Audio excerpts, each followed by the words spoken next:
Hello दोस्तों, आज हम फिर से आपके सामने लेके आए हैं एक और नई हमारी वीडियो टाइप्स ऑफ नाउन के बारे में। जैसा कि हमने अपनी पिछली वीडियो में आपको बोला था कि हम इसके बारे में डिटेल चर्चा करेंगे, टाइप्स ऑफ नाउन्स के बारे में, उसकी डेफिनेशंस, उसके यूजेज, उसके एग्जांपल, सब के बारे में हम डिटेल में चर्चा करेंगे आज इस वीडियो में। तो इसीलिए आज हम इसके टाइप्स ऑफ नाउन कितने प्रकार के होते हैं, सबसे पहले हम चर्चा कर रहे हैं। ये दो प्रकार के होते हैं, कंक्रीट नाउन और एब्स्ट्रैक्ट नाउन। साथियों, कंक्रीट नाउन मीन्स मूर्त और दूसरा है एब्स्ट्रैक्ट, वो अमूर्त नाउन। कंक्रीट नाउन वही हैं जो हमने पहले बताया था कि कंक्रीट नाउन में वो चीज़ को हम बोलते हैं, उन नाउन को बोलते हैं जिन्हें हम देख सकते हैं, छू सकते हैं। वो चीज़ें फिजिकली ऑब्जेक्ट हमारे सामने होती हैं, तो वो चीज़ें कंक्रीट नाउन का ही रूप है। जबकि जो एब्स्ट्रैक्ट नाउन है वो अपने आप में अमूर्त नाउन बोलते हैं, क्योंकि उसकी फिजिकली स्टेट अवेलेबल नहीं है। उसको केवल हम देखने की बजाय हम केवल उसे महसूस कर सकते हैं। वो चीज़ें होती हैं जो किसी व्यक्ति के अंदर उसकी गुण हो सकते हैं, किसी की फीलिंग्स हो सकती हैं, वो सारी चीज़ें एब्स्ट्रैक्ट नाउन के अंदर आती हैं। चलिए इस पर डिटेल में चर्चा करते हैं। कंक्रीट नाउन के बेसिक जो सब पार्ट्स हैं वो चार टाइप हो सकते हैं: proper noun, common noun, material noun और कलेक्टिव नाउन। प्रॉपर नाउन के बारे में हम डिटेल में चर्चा करते हैं कि प्रॉपर नाउन को देखा जाए तो व्यक्तिवाचक संज्ञा, इसको हिंदी रूप में बोलते हैं। इसकी जो एक डेफिनेशन है उसके बारे में देखते हैं कि all names of particular person, things और place are called proper noun. जो कोई भी पार्टिकुलर व्यक्ति हैं, वस्तु हैं या उनके स्थान के नाम हैं, वो केवल उनको हम प्रॉपर नाउन का रूप देते हैं। सभी नाम जो आते हैं वो प्रॉपर नाउन के अकॉर्डिंग आते हैं।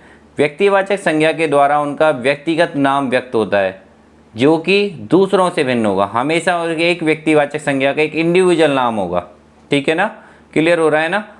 Proper noun begins with a capital letter. ये विशेष ध्यान रखने की ज़रूरत है कि कभी भी प्रॉपर नाउन कैपिटल लेटर के बिना नहीं आएगा। प्रॉपर नाउन हमेशा कैपिटल लेटर मांगता है। ठीक है ना। तो प्रॉपर नाउन की आपको ये क्लियर हो गई डेफिनेशन। इसके एग्जाम्पल्स के बारे में देखते हैं। जैसे राम किसी व्यक्ति का नाम है, तो ये क्या एक प्रॉपर नाउन का ही एग्जाम्पल है। जॉन ये किसी एक व्यक्ति का ही नाम है, ये भी एक प्रॉपर नाउन का एग्जाम्पल है। दिल्ली ये भी एक सिटी का नाम है, ये भी प्रॉपर नाउन है। इसमें देखने वाली बात ये है कि ये सारे कैपिटल लेटर से स्टार्ट हो रहे हैं, ये आप विशेष ध्यान दीजिए। इंडिया एक कंट्री का नाम है, ये भी प्रॉपर नाउन का ही एग्जाम्पल है। अमेरिका ये भी एक कंट्री का नाम है, ये भी प्रॉपर नाउन का एग्जाम्पल है। डॉक्टर अजय ये भी किसी व्यक्ति का नाम है, ये भी प्रॉपर नाउन का एग्जाम्पल। इस तरीके से हम प्रॉपर नाउन को, मैं मानता हूँ ये क्लियर हो गया होगा आपको। चलिए इसके हम कंक्रीट नाउन का आपका समझ में आई गया हो। कंक्रीट नाउन का ये पहला पार्ट था, सब पार्ट्स प्रॉपर नाउन। अब सेकंड जो पार्ट्स है कंक्रीट नाउन में, वो सब पार्ट्स, उसका नाम है कॉमन नाउन। चलिए कॉमन नाउन पे चर्चा करते हैं। कॉमन नाउन मीन्स हिंदी में उसको बोल सकते हैं जातिवाचक संज्ञा। शुरू से ही पढ़ते चले आते हैं, चाहे वो स्कूल डेज हों, चाहे कॉलेज डेज हैं, चाहे कंपटीशन टाइम है, सब में ये चीज़ें आती हैं। इसीलिए ये टॉपिक आपके लिए बहुत ही बेहतरीन होने वाला है।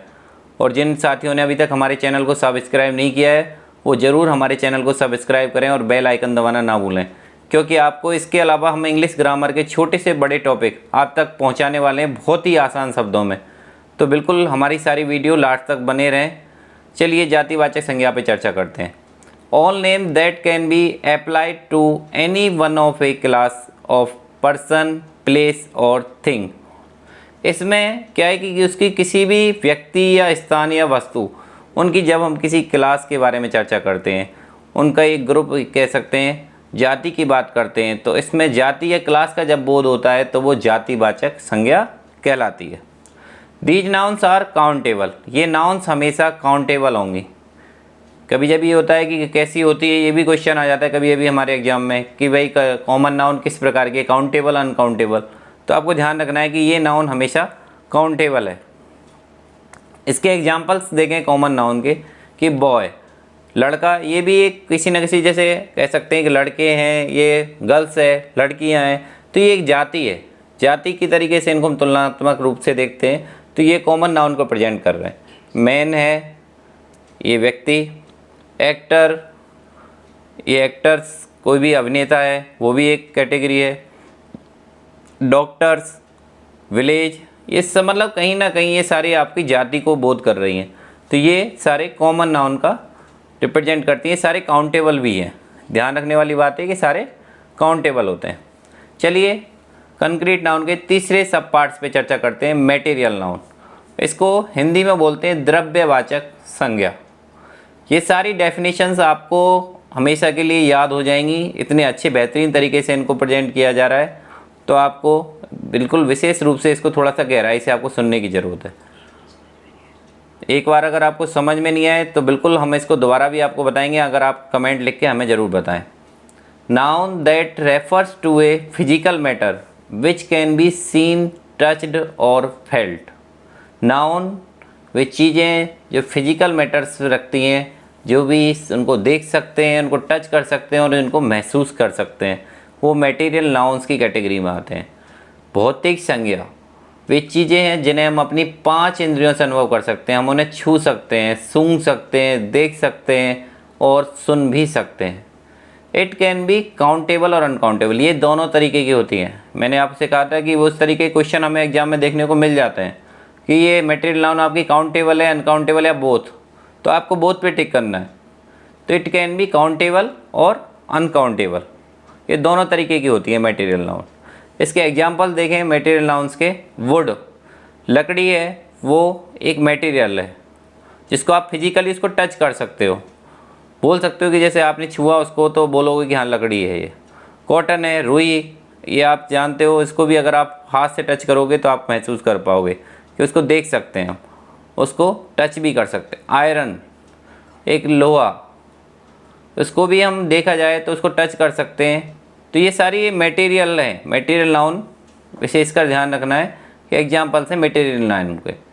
व्हीट, गेहूँ, जिसको भी मटेरियल नाउन का एग्जाम्पल है। साल्ट, नमक, ये भी मटेरियल नाउन का ही आपका एग्जाम्पल है। गोल्ड, ये उसके अलावा ये भी मटेरियल नाउन का है। ये इसमें कुछ चीज़ें जैसे कह सकते हैं इसमें कुछ काउंटेबल हैं, कुछ अनकाउंटेबल हैं। तो ये दोनों चीज़ें ही आपको ध्यान रखनी है कि ये दोनों तरीके से इसका यूज रहता है। चलिए इसके अब चौथे पार्ट्स का, ये भी काफ़ी इंपॉर्टेंट है एग्जाम की दृष्टि से। जनरली इसका आपको क्वेश्चन आपको हर एग्जाम में देखने को मिलता है।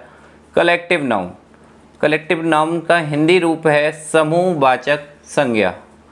द ग्रुप ऑफ पर्सन और object of the same kind considered as a single whole known as a collective noun. Group of person, persons का ग्रुप आपका, या ऑब्जेक्ट ऑफ सेम काइंड, इसी टाइप का कोई भी अगर ग्रुप बने हुए हैं, कोई भी ऑब्जेक्ट्स हैं आपके, ये कंसीडर, जब इनको सिंगल इन होल, जब इनको सामूहिक रूप से हम बोलते हैं, समूह रूप में इनको बोलते हैं, तो कलेक्टिव नाउन्स का रूप ले लेती हैं। समूहवाचक संज्ञा वस्तुओं या व्यक्ति के समूह का नाम है जिसको एक साथ लिया जाता है, वह एक इकाई के रूप में समग्र रूप से बोला जाता है। ध्यान रखने वाली बात यही है कि इनको समग्र रूप से बोला जाएगा, एक साथ बोला जाएगा। Collective noun usually take a singular verb. Collective noun जब एक साथ में यूज होगा तो वो एक सिंगुलर वर्ब की तरह यूज होगा। बट ध्यान रखने की बात यही है इसमें कि they are singular in construction but they sometime take a plural verb. लेकिन ये कभी कभार प्लूरल वर्ब भी यूज करते हैं, क्योंकि जब इनको ग्रुप की तरह बोलोगे तो सिंगुलर वर्ब यूज होगा। लेकिन अगर उनके जैसे ओपिनियन है, तो जैसे जज ने, आप देखा जाए कि जजों के बारे में हम कभी क्वेश्चंस आते हैं आपको एग्जाम में देखने को मिलते हैं कि जज ने, एक कमेटी है, उसने एक डिसीजन, किसी निर्णय सुनाया तो वो सिंगुलर तरीके से यूज होगा। लेकिन अगर वही कमेटी एक ही सब्जेक्ट पे 4 अलग अलग व्यूज़ सुना रही है और अपने डिसीजन को डिवाइडेड उनका डिसीजन आते हैं, तो then they can take a always plural verb. चलिए इसके कलेक्टिव नाउन्स के एग्जाम्पल देखते हैं। आर्मी, सेना, ये भी एक समूह रूप में इसको हम देखें तो ये कलेक्टिव नाउन का एग्जाम्पल है, क्योंकि हम इसको देखें कि सेना बुलाई गई तो ये एक समूह है, ठीक है। पुलिस, ये भी एक कलेक्टिव नाउन का एग्जाम्पल है, क्योंकि इसको समूह रूप में हम इसकी चर्चा कर रहे हैं। क्राउड, भीड़, ये तो अपने आप में ही इसमें इंडिकेट हो रहा है कि वो कहीं ना कहीं इकट्ठी जो पर्सन्स की गैदरिंग हो रही है, तो वो कहीं ना कहीं समग्र रूप में क्राउड, भीड़ है, वो कलेक्टिव नाउन का एग्जाम्पल है। टीम, जब प्लेयर्स की जब इकट्ठा हमने एक टीम बनाई है, उनकी मिला के एक समूह रूप उनका बना दिया, तो उसको हम टीम बोलते हैं, वो एक कलेक्टिव नाउन्स के रूप में यूज हो रही है। बंडल, कहीं जब कभी स्टिक्स का बंडल हम बना रहे हैं, उनको एक समग्र रूप में बना के यूज कर रहे हैं, तो वो कलेक्टिव नाउन्स का एग्जाम्पल है। फ्लॉक्स।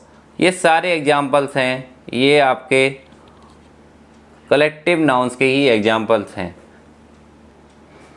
अब इस प्रकार से जो हमारी कंक्रीट नाउन के चारों सब पार्ट्स हैं वो हमारे यहाँ पे कंप्लीट हो जाते हैं। उसके अलावा अब हम अगले जो कंक्रीट के अलावा एब्स्ट्रैक्ट नाउन है उसके बारे में चर्चा करते हैं। उसको अपन हिंदी में बोलें तो हिंदी में बोलते हैं भाववाचक संज्ञा। An abstract noun is used to refer to concepts, ideas, experience, traits, feelings और entities that can not be seen, heard, tasted, smelt और टच्ड। ध्यान रखने की बात क्या है कि ये क्या कह रही है हमारी डेफिनेशन, ये डेफिनेशन कह रही है कि इन एब्स्ट्रैक्ट नाउन एक भाववाचक संज्ञा वो संज्ञा है जो यूज की जाती है रेफर टू कंसेप्ट, जो तथ्यों को बताने में, आपका आइडियाज आपके विचारों को बताने में, एक्सपीरियंस आपके अनुभवों को बताने में, ट्रेट्स आपके गुणों को बताने में, फीलिंग्स आपकी भावनाओं को बताने में, और entities that can be scene, can not be scene. ध्यान रखना यही चीज़ है कि कैन नॉट और कैन बी, ये दोनों ही चीज़ यहाँ पे कंफ्यूज होने की ज़रूरत नहीं है आपको, कि इसमें आता है बिल्कुल कैन नॉट बी सीन, जिन्हें देखा नहीं जा सकता, कैन नॉट बी हर्ड, जिन्हें सुना नहीं जा सकता, कैन नॉट बी टेस्टेड, जिन्हें आपका स्वाद नहीं लिया जा सकता, कैन नॉट बी स्मेल्ड, जिन्हें सूंघा नहीं जा सकता, और कैन नॉट बी टच्ड, जिन्हें टच नहीं किया जा सकता। ये सारी चीज़ें भाववाचक संज्ञा के अंदर आती हैं। जिस शब्द से किसी वस्तु या व्यक्ति के गुण, कार्यविधि, भाव या अवस्था का बोध हो तो उसे हम एब्स्ट्रैक्ट नाउन कहते हैं। ठीक है, क्लियर हो गई आपको definition. These nouns are uncountable. इसमें विशेष ध्यान रखना है कि एब्स्ट्रैक्ट नाउन हमेशा अनकाउंटेबल ही होंगी। इसमें आपको ये कन्फ्यूजन होने की ज़रूरत नहीं है कि आप काउंटेबल है कि अनकाउंटेबल है, लेकिन इसमें बिल्कुल एब्स्ट्रैक्ट नाउन हमेशा आपकी अनकाउंटेबल कंडीशन में होंगी। चलो इसके एग्जांपल देखते हैं। उससे पहले थोड़ा सा और इसके बारे में चर्चा कर लेते हैं कि ये संज्ञा जो आपकी भाववाचक संज्ञा है वो अमूर्त होती है, भाववाचक होती है, इसका कोई भौतिक स्वरूप नहीं होता। इन्हें आँखों से देख नहीं सकते, स्पर्श नहीं कर सकते, किसी को ले अथवा दे नहीं सकते, केवल मन व हृदय से ही महसूस किया जा सकता है। इसके अंतर्गत क्वालिटी, दशा, भाव, भावनाएं आदि व्यक्त होते हैं। इन सभी का कोई ना कोई नाम तो है, लेकिन इनका भौतिक स्वरूप नहीं। कितने अच्छे सुंदर शब्दों में इसको क्लियर किया गया है। तो दोस्तों आपके ये चीज़ बिल्कुल क्लियर हो गई होगी अब तक तो आपकी एब्स्ट्रैक्ट नाउन। चलिए इसके एग्जाम्पल और देखते हैं। ब्यूटी, सुंदरता। किसी व्यक्ति की सुंदरता, उसका कोई आप जानते हो कोई बाहरी गुण तो है नहीं, उसका जो दिखता है उसको क्या आप सुंदरता को किसी को आपको टच कर सकते हैं? नहीं कर सकते ना, केवल उसको महसूस कर सकते हैं। हेट, घृणा, ये भी किसी व्यक्ति की जो है केवल उसका आंतरिक गुण है, आंतरिक भावना है, जिसको हम फिजिकली टच नहीं कर सकते, केवल महसूस कर सकते हैं। ये भी एब्स्ट्रैक्ट नाउन का ही एग्जाम्पल है। एंगर, गुस्सा, गुस्सा आना, किसी व्यक्ति को गुस्सा आ रहा है तो आप भी जानते हो हम कभी भी क्या उस व्यक्ति के गुस्से को टच नहीं कर सकते। व्यक्ति को टच कर सकते हो, लेकिन क्या उसके गुस्से को, उसके गुण को आप टच कर सकते? नहीं कर सकते, तो वो एब्स्ट्रैक्ट नाउन है। लव, प्रेम, ये भी एक बिल्कुल भावना, आपकी प्रेम की भावना, ये भी एब्स्ट्रैक्ट नाउन का ही एग्जाम्पल है। ऑनेस्टी, आपकी ईमानदारी, ये भी एब्स्ट्रैक्ट नाउन का एग्जाम्पल है। यूथ, जवानी, ये भी एब्स्ट्रैक्ट नाउन का एग्जाम्पल है। तो दोस्तों आपको एब्स्ट्रैक्ट नाउन के साथ साथ मैं मानता हूँ कि आज नाउन्स के जो भी सारे टाइप्स हैं वो बहुत ही बेहतरीन तरीके से क्लियर हो गया होगा। और अगर आपको सभी को, मेरे दोस्तों को, अगर ये क्लियर बहुत अच्छे तरीके से हो गया है तो ज़रूर हमारे चैनल को सब्सक्राइब करें और बेल आइकन दबाना ना भूलें, क्योंकि हम इसके साथ ही आपको अगली हमारी जो वीडियोज़ हैं जो इंग्लिश ग्रामर से रिलेटेड रहेंगी, टेंस हैं, आपके प्रोनाउंस हैं, आपकी सारी इंग्लिश ग्रामर का मैं पहले ही बता चुका हूँ कि हम सारे टॉपिक्स आप तक लाने वाले हैं बहुत ही आसान शब्दों में। तो आप बिल्कुल हमारे साथ बने रहें।